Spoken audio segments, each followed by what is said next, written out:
One common defense of tradwife content is that it elevates and makes visible the labor of women. That this content places so much value on the work of women, what it means to be a woman in the world. Folks will make the case that tradwife content essentially advocates for the valuing of women. And so I do want to be careful here because it is very common for the work influencers do to be belittled because it is primarily and most visibly done by women. The influencer space, what we think of as the work of an influencer, was pioneered by women. Taylor Lorenz talks about this in her new book, which I think is called Very Online.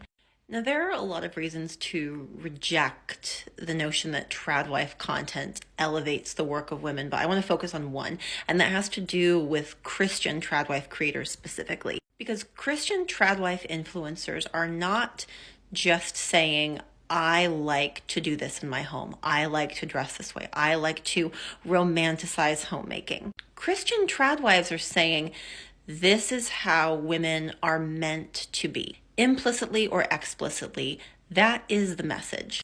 This is not about choice. This is about the God-ordained roles for men and women and what the ideal of that looks like in the modern world. And so similarly, the idea that this is somehow a feminist undertaking, that this is all about choice, is a little bit deceptive because there are claims being made here that have to do with correctness, rightness, best.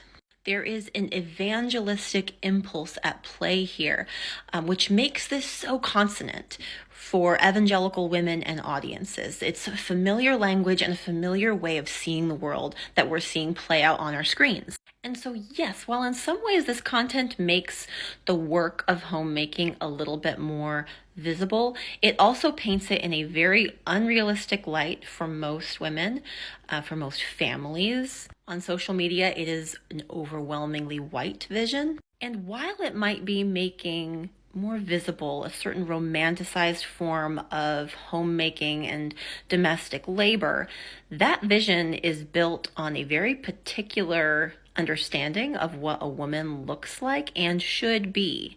And in a moment of sort of culture war panic over gender, the popularity of tradwife content is very convenient for conservative Christians who want to strengthen the gender binary and shore up what it means to be man and woman.